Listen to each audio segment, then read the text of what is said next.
Fala pessoal, Jorge Gustavo aqui, eu sou analista do TRF da 4ª Região e hoje eu quero conversar com vocês sobre quando começar a viajar para fazer prova de concurso público. Muita gente tem essa dúvida, muita gente me pergunta isso e eu mesmo, quando eu comecei a fazer algumas viagens para fazer prova de concurso público, eu ainda ficava com aquela pulguinha ali atrás da orelha me perguntando, será que realmente eu deveria ter feito essa viagem? Será que eu deveria ter estudado mais um pouco? O primeiro ponto que eu levei em consideração foi o meu nível de maturidade.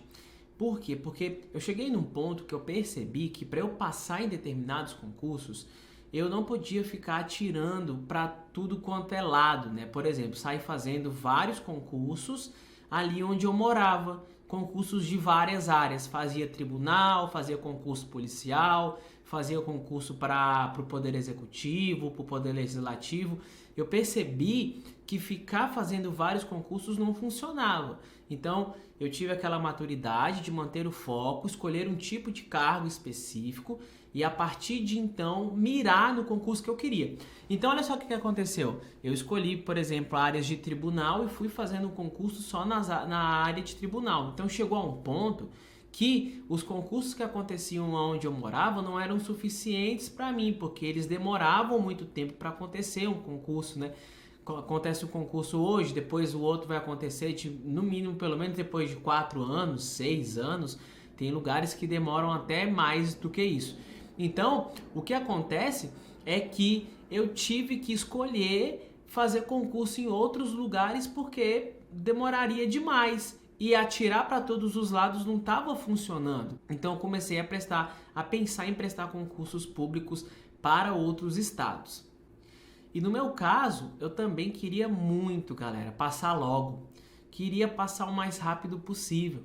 Eu não queria mais ficar na situação que eu estava antes, com os empregos que eu tinha antes. Então eu queria muito mesmo, muito ser aprovado o quanto antes. Então eu falei assim, cara, eu vou fazer prova em outros lugares. Se um dia eu tiver que voltar, eu volto. Eu vou fazer provas em outros lugares. Vou garantir minha vida primeiro, garantir minha estabilidade financeira primeiro. E se eu tiver que voltar para cá, eu volto. Mas uma coisa é certa, eu quero mudar a minha atual situação, sair do meu atual emprego o quanto antes. Então, galera, foram essas duas características que me fizeram pensar em relação a isso, sobre fazer concurso em outro lugar. Falar assim, cara, eu quero passar logo e olha, eu tô vendo que essa estratégia de atirar para todos os lados não tá dando certo. Então, eu escolhi um tipo de concurso, verifiquei que não tinha muito concurso naquele lugar, daquela área específica, demorava para acontecer. Então, obviamente, eu tive que começar a fazer ali provas em outros estados, nos estados vizinhos e onde eu conseguia aí fazer a prova. Então tá, galera, primeira coisa que eu fiz foi, olha, vou focar num tipo específico de concurso. Então eu foquei em concursos da área federal, de técnico e analista. Então eu fazia defensoria, Ministério Público e fazia também tribunais federais, técnico, analista. Sempre aproveitava ali para fazer as duas provas. Geralmente a prova de técnico é de manhã, a de analista é à tarde. Então eu aproveitava que eu estava naquele lugar, me inscrevia para as duas provas. A maioria das provas dos assuntos eram parecidos. E aí eu aproveitava e fazia as duas provas. Aproveitava a oportunidade, aumentar as chances de ser aprovado, né? Então, para que fazer só uma prova? Já que eu viajei até aqui, então eu vou fazer as duas provas logo, que é melhor que se uma não der certo, pode ser que a outra dê certo. E aí, galera, como viajar é caro, a gente não pode ficar viajando toda vez, né? É grana e concurseiro, como regra é quebrado, não tem dinheiro para nada, é liso, a gente tem que pensar muito bem qual é o exato momento para viajar. E aí, para fazer isso, eu levei em consideração alguns pontos. O primeiro ponto, galera, eu cheguei no nível de convicção, que eu gosto de chamar de nível ótimo. Por exemplo, na minha metodologia de estudo, que eu chamo de método 4S, um dos objetivos é chegar nesse nível ótimo.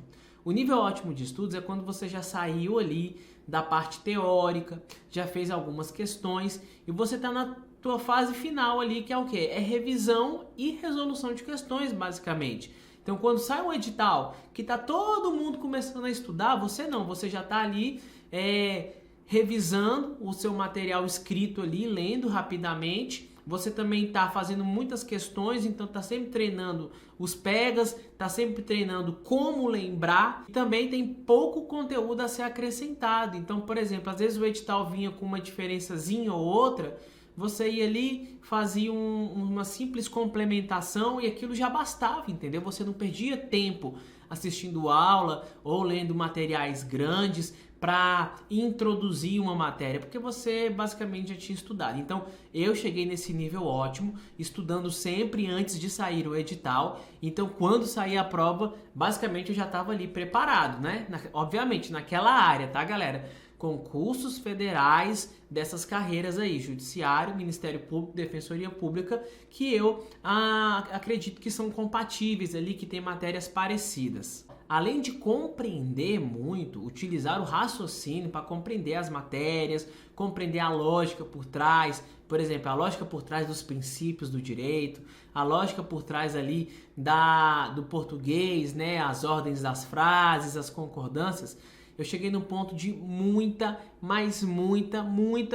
memorização. Então, eu tinha esse quesito ali suprido nos meus estudos, que era o quê? Compreendia bacana a matéria e estava memorizando muito. Porque quanto mais questões eu resolvia, mais eu via que coisas que eu errava não era porque eu não entendia, mas era porque eu não tinha memorizado determinada parte específica e acabava caindo na pegadinha do examinador.